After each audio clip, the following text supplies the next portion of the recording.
Dr. Andrew. Hello, everybody. My name is Dr. Ziad. So today we'll be having Andrew Kesselman presenting to us simulation of training in IR. So some of us know Andrew Kesselman. For those who don't know him, he is an assistant professor of radiology in Weill Cornell Medicine, and he's also working as an assistant attending interventional radiologist in New York Presbyterian Hospital in Weill Cornell Medicine too. And then Andrew Kesselman is the director of interventional radiology in RadAid International, and he's also one of the senior attending who are involved in the establishment of IR program in Kenya. And Andrew also had a chance to come to us in Tanzania some previous years ago to come and educate us some staff in interventional radiology. So welcome, Dr. Andrew, and welcome everybody. We can start our talk right now. Thank you. I appreciate that introduction, and it was great working with you guys. So today I'm going to talk about simulation training in IR. For the agenda today, I'm going to first touch on our RadAid IR program and give a little bit of an overview and put some things in context. And then the bulk of my talk will talk about simulation and global IR outreach. And a lot of that also overlaps with the simulation work I do in our IR fellowship residency here in New York City. So just start with an overview. I think you guys heard this before, either from me or from others, but about half the world lacks access to radiology services, and about half of conditions rely on medical imaging for proper diagnosis. Interventional radiology, or IR, services are scarce throughout low to middle income countries in Africa and Asia. And if we just look at this table with some representative countries, you can see in Tanzania, the population is about 60 million, and they're going to be graduating, you guys, right? The current class of fellows will become attendings. In Nigeria, there's about 20 million and only 5 trained IRs out there. In Kenya, there's about 54 million and there's about 10 trained IRs. And as you mentioned, in the next year, not this year, but the following year, we'll be graduating 1 year, the new fellows. And then in Vietnam, there's a population of about 97 million and there's about 150 IRs there trained. In terms of interventional radiology outreach, the reason why it's of interest is because in high income regions, it's proven to be cost effective with decreased morbidity and mortality over traditional treatment options. And we have found that it's underutilized in low to middle income regions despite adequate resources.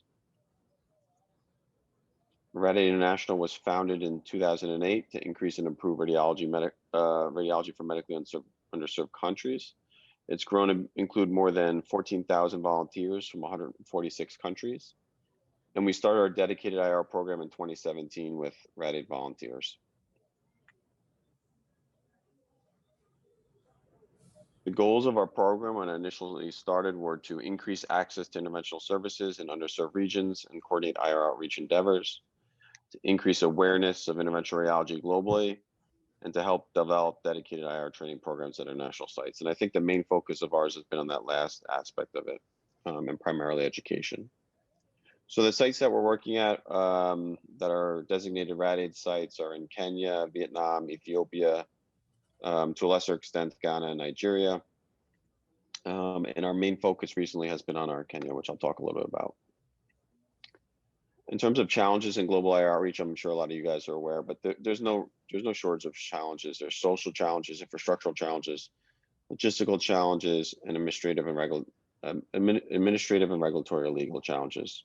I think the biggest ones are related to supply chain and things like that. But you need to consider a lot of these to create sustainable efforts in low to middle income countries. And this article was from a group that published in JVIR, and I think they had a pretty good article about some of their web-based outreach. We have on RadAid our website and our portal, and this is how volunteers sign up. We contact them to match them with available opportunities. They also get email updates with ongoing projects. And you don't have to just be from high income countries. So we do have volunteers from all over. So if you're interested in signing up, sign up, and there may be efforts that are nearby that you may be able to help with. It's important to have strong collaboration and partnerships Our organization, the IR program, has been collaborating with the SIR, Mentis, which I'm obviously going to talk about, Cook, Burlington, and High IQ. So as I just mentioned, a big focus of ours is on IR education. We have training models, so they focus on integration into residency or creation of new fellowship opportunities. And we've come up with some novel training methods that I think others who are doing outreach also use. We have the Global IR curriculum, and that includes also our new learning management system. We have the endovascular simulator, which I'll talk about. We have IR webinars and symposiums, and then we have VR videos, which are virtual reality videos and curated content guides. So initiating the fall of 2020, after approval of curriculum, we do now have our IR fellowship in Kenya at the University of Nairobi. There's 2 fellows enlisted in a 2-year program as first in country. There's IR faculty on site and adjunct faculty of Rad 8 IR volunteers, including myself. And now, because of the situation with COVID, we're primarily doing webinars for the adjunct faculty. Those are curriculum topic-based didactics, journal clubs, interesting case conference, and sim sessions. And then we do hope to resend deployments towards the end of this year or early next year.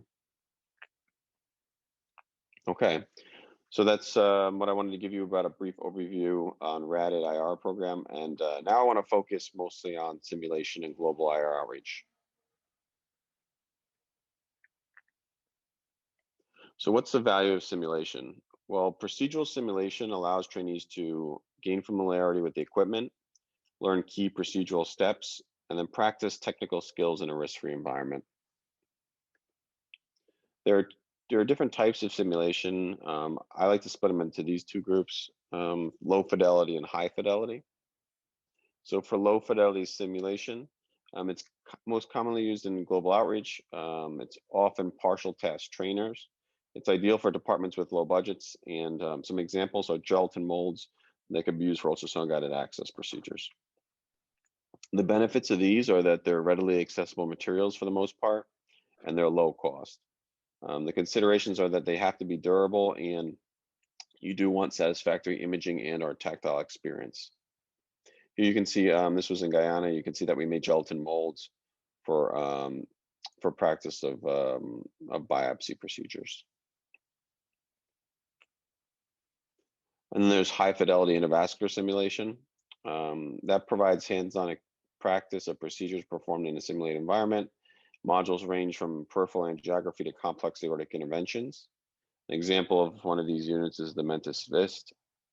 The benefits are that it's reproducible for objective evaluations. There's no increased need for disposables, but the things to consider, it needs to be portable, durable, and provide a realistic experience. Here's an example of what I have the most experience with, which is the Mentis VIST G5 simulator. It's a high fidelity, low footprint simulator. It packs into 2 flight cases that can be brought on as check-in luggage. It supports real clinical devices, so that means regular catheters and wires with just minimal modification. And you can reuse those devices in the machine, so that so for the most part, I haven't had to change out any catheters and wires, maybe just once throughout the past couple of years.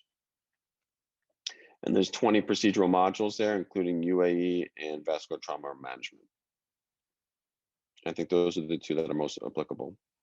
So why use simulation in global IR outreach? Well, as many of you know, there's a lack of consumables available. That can lead to decreased amount of procedures that can be performed. And that in turn can lead to decreased training exposure and competency in these specific procedures. So high fidelity simulation decreases the need for consumables to gain exposure, comfort, and competency. Now there aren't just positives to this kind of program. There's definitely challenges in starting a simulation program, right? And the main one, I think, is initial costs. It's gonna be very expensive for one of these simulators. We have a donated unit as part of our Rad 8 Mentis MOU for use at our Rad 8 sites. There's continued support there. And then we also use donated disposables for use in the machine. And then for travel, it rotates between our Rad 8 IR sites, but primarily in Kenya, and it travels with volunteers. And then we do FedEx shipping domestically when we need to do things here in the US.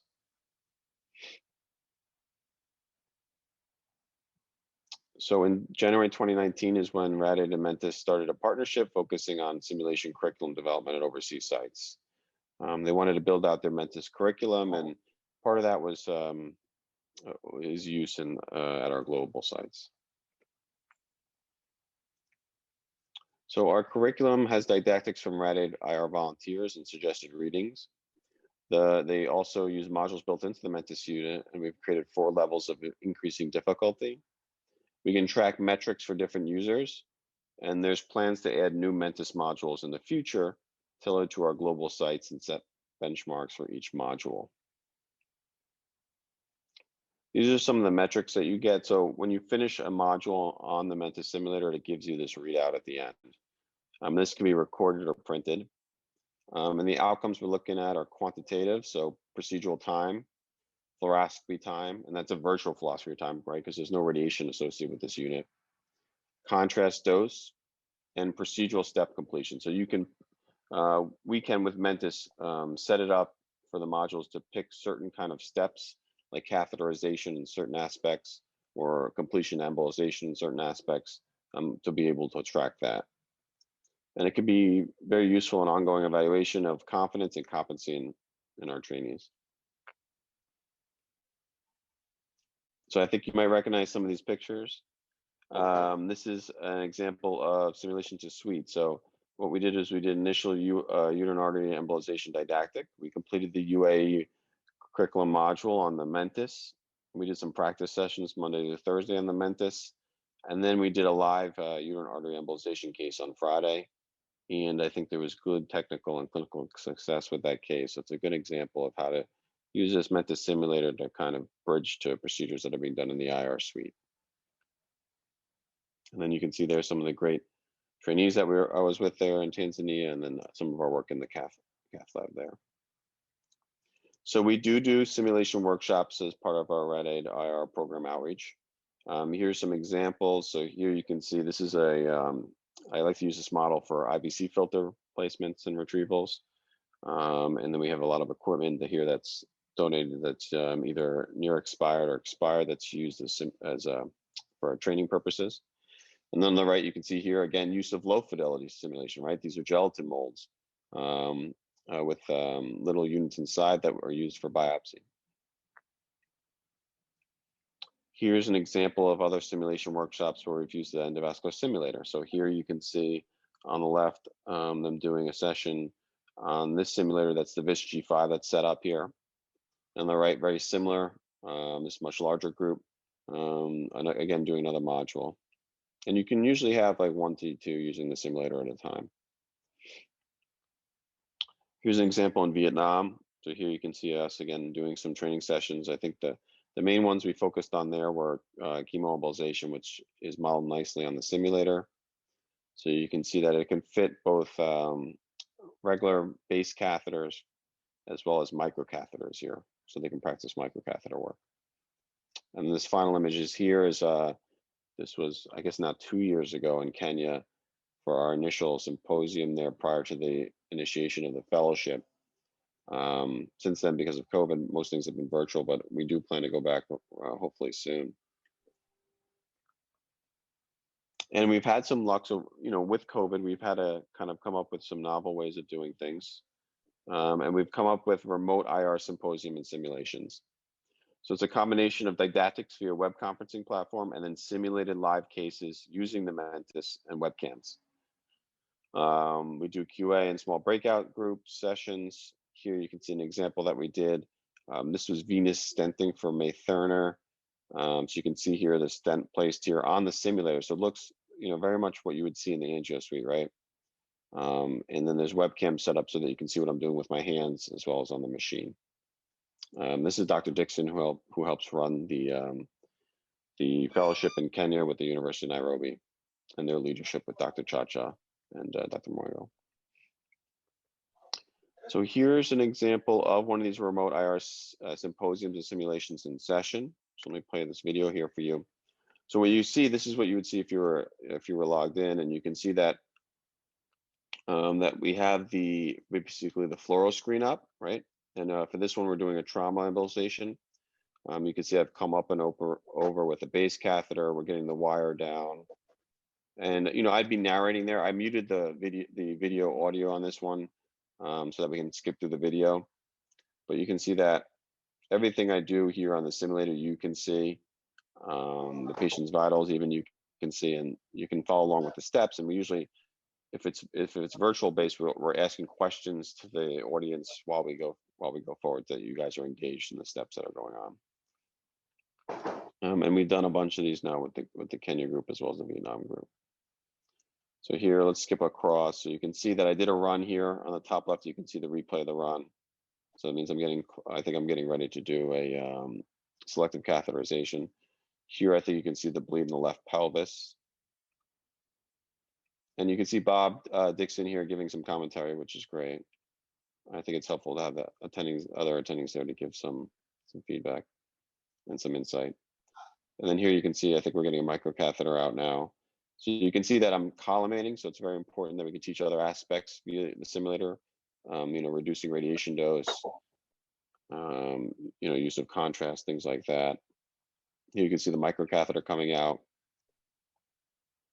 No, it's not exactly like real life, but I feel like it does give them a good experience. You can see us catheterizing some of these smaller vessels. And I think once we get into the vessel, that's the area of injury. What you're going to see soon is the injection there. And then, let's see, hopefully I can skip along a little bit farther so you can see that injection.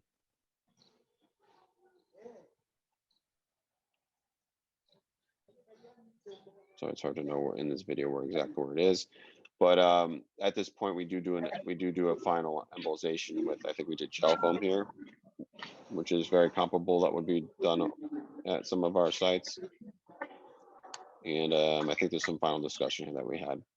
So that's just an example of how those web-based simulation sessions go. And then now I'm going to talk about our learning management systems, or LMS. It's a platform for delivering educational materials and online training. We currently provide over 10 interactive modules built by volunteers and free to Rad site users. Right now it's in the process of final edits, so soon to be available to most people.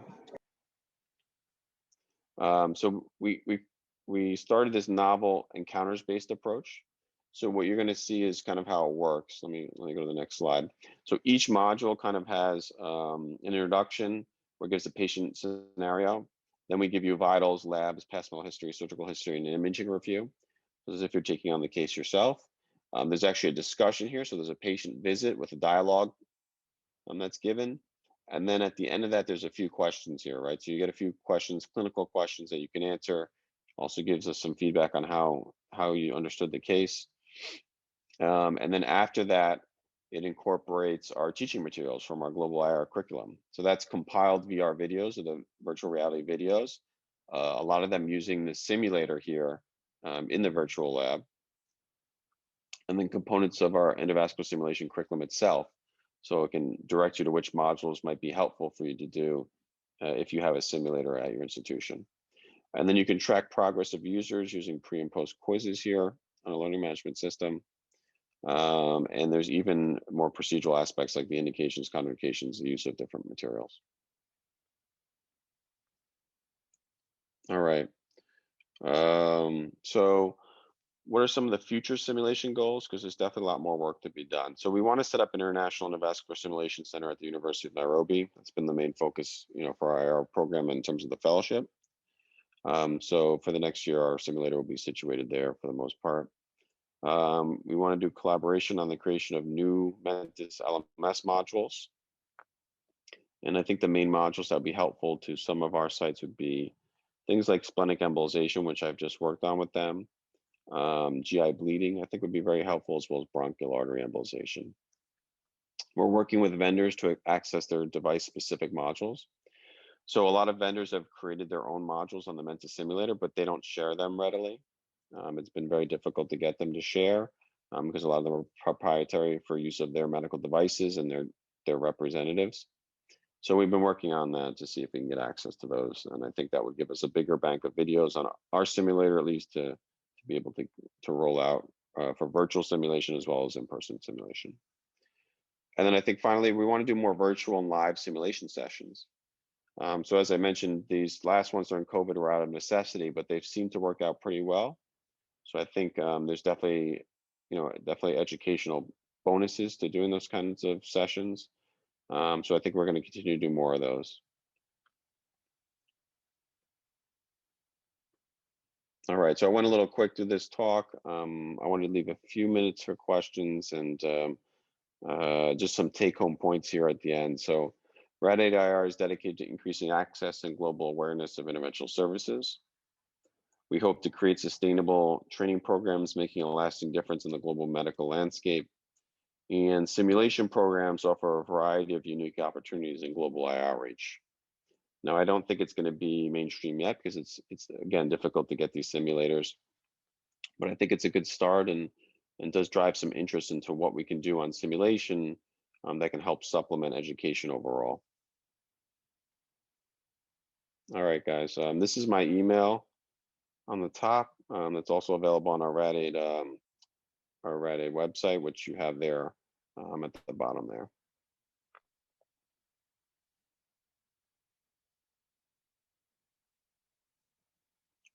So if I could just go back, I'll go back to one slide while we get the questions, see if there's any questions there that we can do.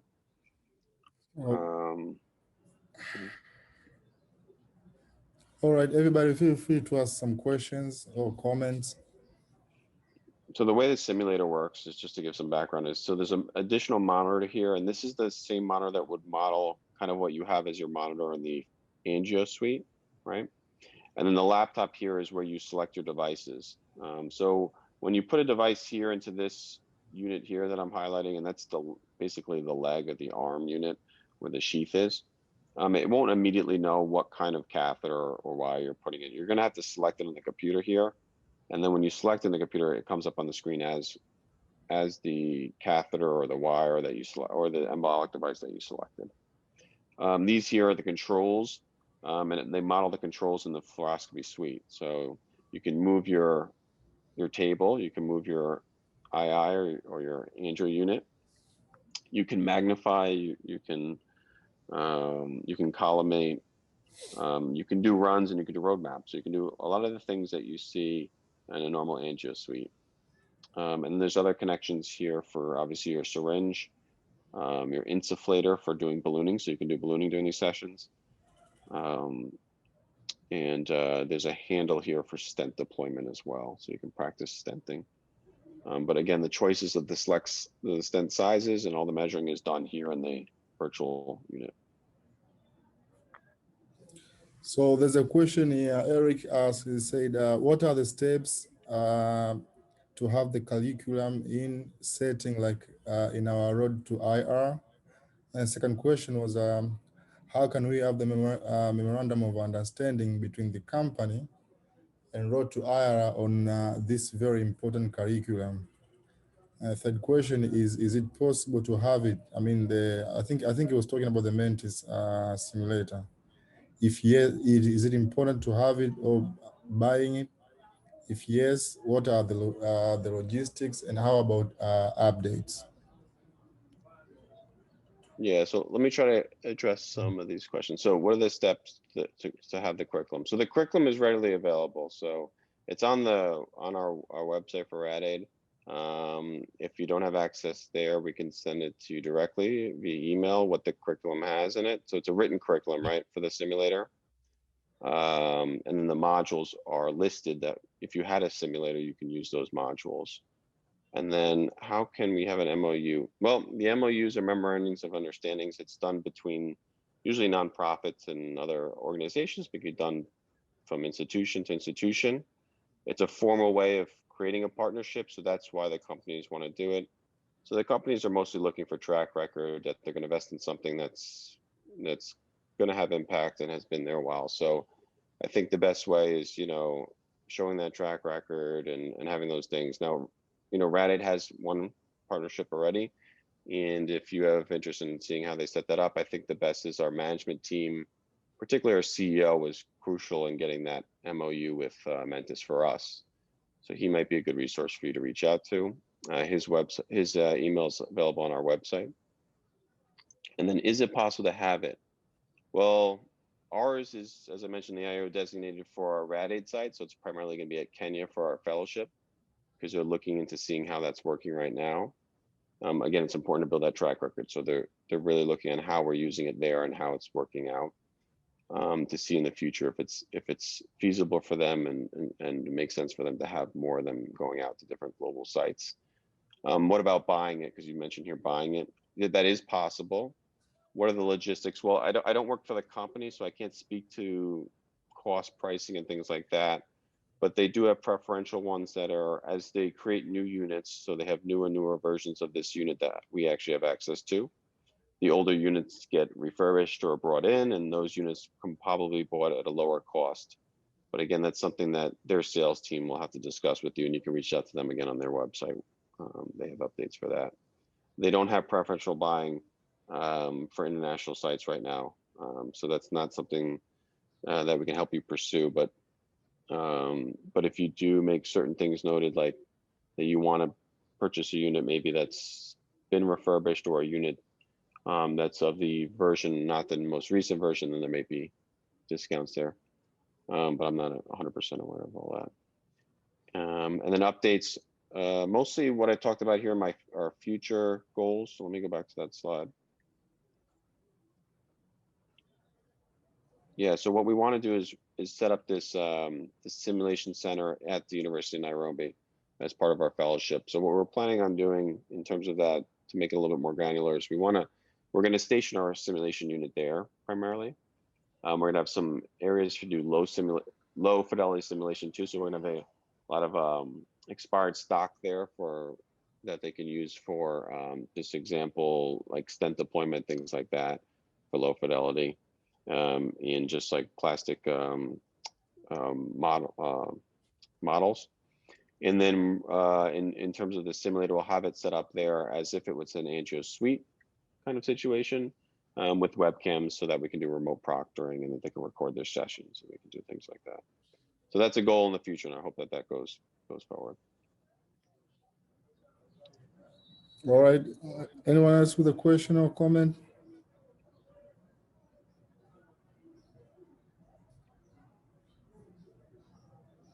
Well, once again, thank you, Dr. Andrew Kerseman, for this very good presentation and highlight on the simulation in IR.